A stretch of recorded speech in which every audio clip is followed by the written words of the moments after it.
Depuis que les bombardements russes atteignent la frontière roumaine, Cerasela s'est habituée au bruit de la guerre. Dans cette vidéo qu'elle a filmée au cœur du delta du Danube, des tirs de défense anti-aérienne répondent à une attaque sur le port ukrainien de Vilkov. Chaque soir, Cerasela s'informe sur les canaux Telegram ukrainiens pour anticiper les raids et partage ensuite les informations sur ses propres réseaux sociaux. Les drones qui vont vers Ismaïl ou Orlivka passent d'abord ici. Je me suis dit qu'il était normal que les habitants près d'Ismaïl, les villages de Plaourou ou de Kilia, sachent que dans 20 minutes ils seront secoués. Elle documente chaque attaque près du bras danubien de Kilia, qui trace la frontière entre la Roumanie et l'Ukraine. Ils viennent depuis la mer, depuis cette zone-là. Ils longent parfois le Danube.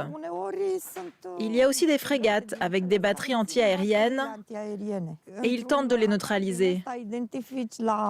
Lors d'une attaque comme celle-ci, on peut distinguer jusqu'à 10 sons différents, avec des intensités différentes. Après toutes ces années de chaos, j'ai appris à reconnaître chacun d'entre eux. Cerasela connaît par cœur les chemins sablonneux de son village, accessibles presque exclusivement par voie fluviale. Longtemps revendiqué par les locaux, cet isolement géographique pose aujourd'hui un problème sécuritaire. Beaucoup de résidents se sentent abandonnés par les autorités et comptent sur une solidarité mutuelle pour s'en sortir. En cas d'urgence, ils ne s'attendent pas à être évacués. Je me suis posé 1000 fois cette question.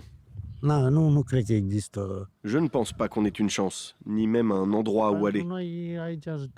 Ici, nous nous sentons pris au piège. Il n'y a nulle part où fuir. Ces derniers mois, plusieurs drones russes ont violé l'espace aérien roumain. Ils ciblent les ports ukrainiens du Danube, utilisés comme alternative à ceux de la mer Noire, notamment pour les exportations de céréales.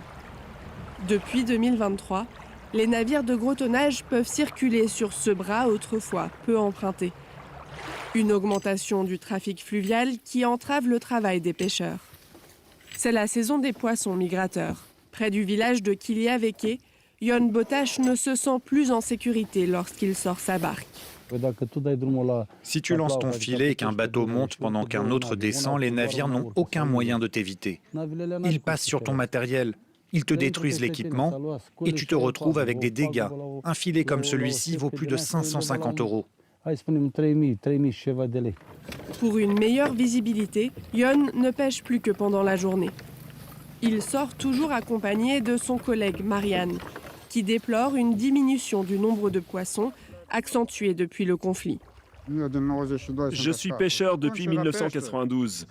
À l'époque, il y avait de bonnes quantités de poissons. Aujourd'hui, je ne pense même pas qu'il en reste 10 à 15% par rapport à ce qu'il y avait alors. Les navires ont déversé du carburant, du fioul lourd, je ne sais quoi encore, qui flotte sur l'eau. Cela affecte aussi le poisson. C'est peu, pour l'instant. On verra ce que ça donne plus tard. Avant les attaques russes, les ressources halieutiques du delta attiraient de nombreux touristes, y compris dans cette zone frontalière, une des mieux préservées. Mais la guerre a fait fuir les visiteurs. Cette pension est une des plus prisées du village. Son propriétaire déplore un nombre réduit de réservations à l'approche de la saison estivale. Dans tout le delta, et je crois dans toute la Roumanie, il y a beaucoup de pensions qui ferment pour plusieurs motifs. Je pense que c'est aussi lié à la guerre. Elles ferment et sont mises en vente, tout simplement. Des problèmes économiques confirmés par le maire de Kiliaveke. Mais d'un point de vue sécuritaire, il se veut rassurant malgré les bombardements qui s'intensifient ces dernières semaines. Nous nous trouvons à une triple frontière. La frontière de l'OTAN, de l'UE et de la Roumanie.